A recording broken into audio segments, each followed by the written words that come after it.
I'm sorry for loving you. One-shot story written by Love Marian. Habang nag-scroll ako sa gallery ng cellphone ko, nakita ko ang larawan namin ng kaibigan ko. Kaibigan kong minahal ko na hindi sinasadya. Kaibigan kong hindi ko dapat mahalin dahil hindi naman pwede. Pero may magagawa ba ako? Mapipigilan ko ba ang dikta ng puso ko? Hindi. Kahit anong pilit ko, kahit anong iwas ko sa kanya, hindi ko magawa.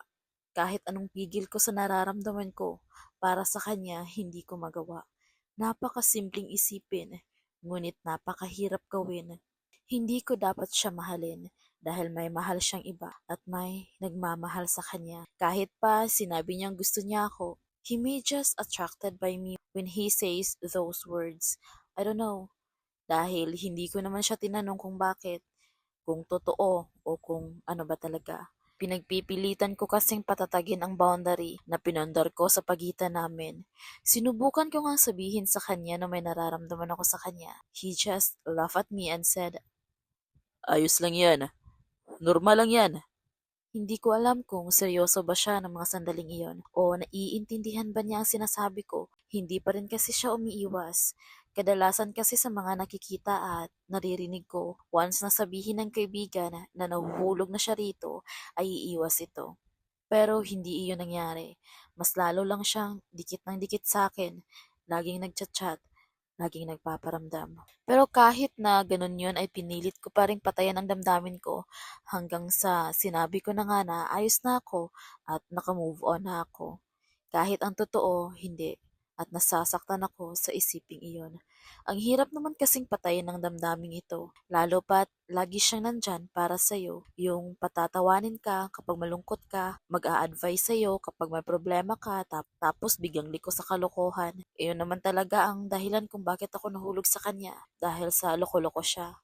Kaya araw-araw akong nahuhulog sa kanya and I hate myself for that. It's hurt to love someone and never love in return. Hindi ko naman dapat ine-expect na mahalin niya rin ako pabalik dahil hindi naman pwede. Ikakasal na siya, kaya hanggang kaibigan lang talaga ako. Pinilit ko namang iwasan siya, pero minsan, pag nandyan na, nakakalimutan ko nang umiiwas pala ako. Mars!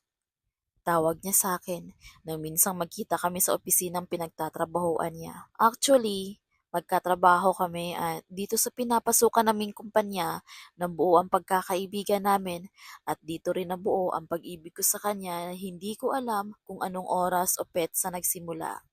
Yes, Pars. Oh, what can I do for you? Nauutal ko pang sagot sa kanya. Napilit kinakalma ang sistema ko dahil sa tuwing nasa malapit siya at nakikita ko ay para bang nagwawala ang mga nerve cells ko. Dagdagan pa ang panginginig ng kalamnan ko at paglakas ng tibok ng puso ko na animo may nagkakarera roon. Nanlalamig na rin ang kamay ko. Ganyan ang epekto niya sa akin. I never felt that feeling before. Sa presensya niya, lahat ng reaksyon ng sistema ko ay bago. Nakangiti siyang nilahad sa akin ng isang card. Aasahan kita. Aniya na, nakangiti pa rin. Tinitigan ko ang card na iyon ng matagal. May nakalagay na, "You're invited." Tapos may larawan nilang dalawa ng fiancé niya. Wedding invitation iyon. Hindi ko man aminin, pero hindi maipagkakaila ang luhang namuo sa mga mata ko dahil sa bumalatay na sakit sa puso ko. Para akong pinunit ng pino habang inapak-apakan ang bawat piraso ng puso ko. Pinilit kong ngumiti, pero hindi na ako nag-abala pang magtaas ng mukha para tingnan siya dahil sa oras na gawin ko yon, babagsak ng kusa ang luha ko. Makikita niya kung paano ako nawawasak sa simpleng wedding invitation na iyon. Kinagat ko ang labi ko. Tumango lang ako sa katinanggap ang card at tumalikod sa kawalang lingon likod na humakbang palayo sa kanya. Tinawag pa niya ako pero hindi na ako lumingon pa dahil tuluyan ang bumagsak ang butil-butil kong luha. Sa conference room ako dumiretso para itago ang sakit na nararamdaman ko sa puso ko. Required ba talagang bigyan ako nito? Kahit alam naman niyang masasaktan ako. Umiiyak kong sabi habang tinititigan ko ang card. Ang saya ng mukha nila sa larawang iyon. They look like they are in love to each other. At hindi ko pwedeng sirain yun. I'm sorry. I'm sorry kung minahal ko siya. Pasensya na. Hindi ko naman sinasadya. Sinubukan kong pigilan pero masaya ako kapag kasama siya eh. Masaya ako kapag nakikita ko siya nakangiti sa akin.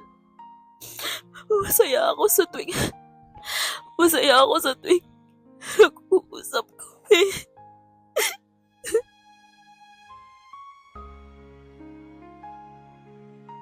Litanya ko habang nakatingin sa babaeng katabi ni Jerome. I hate myself dahil hindi ko napigilan ang emosyon ko. Hindi ko kayang pigilan ang nararamdaman ko. I hate myself for being so weak around him. I hate myself for loving him when I know that he loves my best friend. Oo, ang babaeng papakasalan niya ay walang iba kundi ang kaibigan ko rin. Kaibigan namin. 3 kaming magkakaibigan at mahal niya si Lilith. At ngayon, papakasalan na nga niya. I must be happy for them dahil sila ang endgame. Hindi dapat ako nasasaktan. Mali ang mahalin siya. Kasi, ikakasal rin naman ako. Ang gaga ko, di ba? Nagawa ko pang magmahal ng iba kahit ikakasal na rin ako. Mahal ko ang fiancé ko.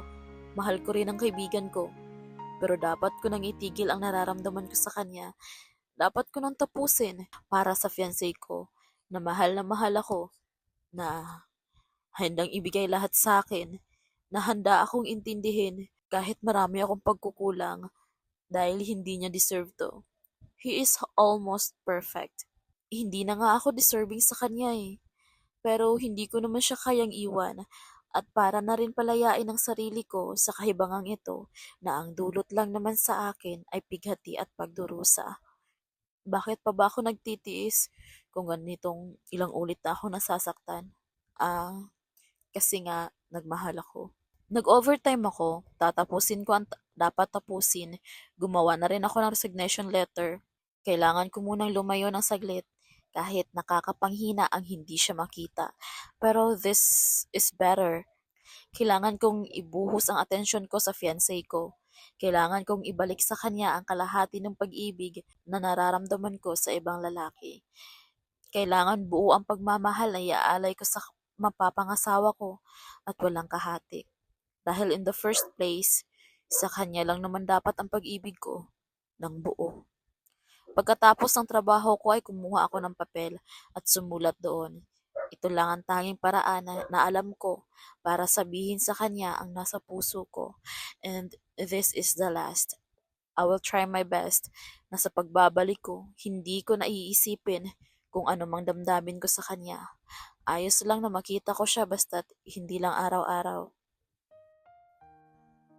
Pars, hindi ko alam kung kailan mo makikita ang sulat na ito o kailan mo mababasa, and if you will know about this for the second time around, because I already told you the first time and I already told you that my love for you is all gone, but it's really not. I thought it's gone, but suddenly I felt it again. Will you please stay? Will you please don't keep your distance away from me? I was thinking kasi na sa oras na malaman mo na hindi pa pala nawawala ang damdamin ko sa'yo, you will keep your distance away from me for me to move on. Please don't. It will hurt me a lot.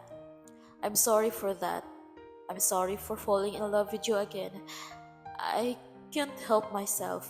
I think you know that this feeling is hard to forget and let go. We both know that we can command our hearts for who is beating. You know what? I hate you. I hate you for making me feel like this. I hate you from head to foot. I hate all about you, and I hate you for making me in love with you. I hate you for making me suffer like this. But despite all those hates I've mentioned, I still love you. Please, don't keep your distance away from me. Just let me love you until it's gone. If only if this feeling will vanish. I can't help it. Just don't ask me to forget about you. Don't ask me to ignore it because I can't. I can't stop loving you. You can't stop me from loving you. Just let it stop by itself. Or if not, just let it be. I promise I won't cross the line. I will stay still, just what I am doing right now. I will put myself in its place. I will not ruin you. Just be my friend. Just remain as my best friend. I cherish you a lot. As a friend, you and Lilith. Don't worry, I am trying my best to focus my attention on my fiancé. Even though I love you, my love for my fiancé is still there. Even you took the half part of my heart, I will try my very best to eventually end up loving him. How I wish if you find out about this we'll still be friends.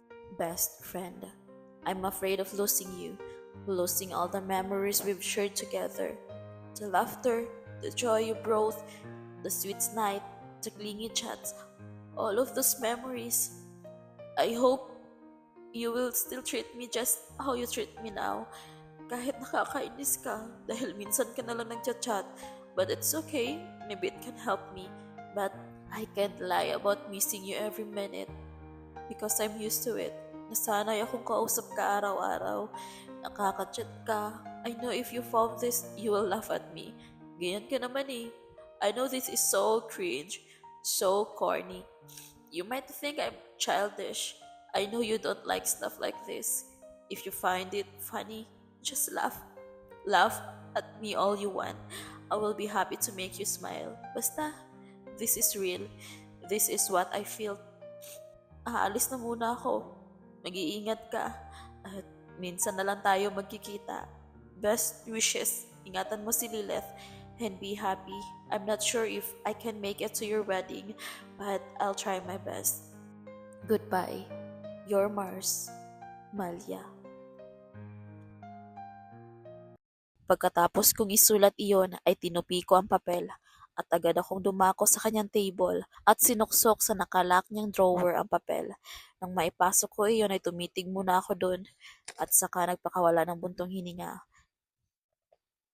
Makakalimutan ko rin ang damdamin ko sa'yo. I am so excited na darating ang araw na I will just remember your name but not the feeling anymore because you're not mine.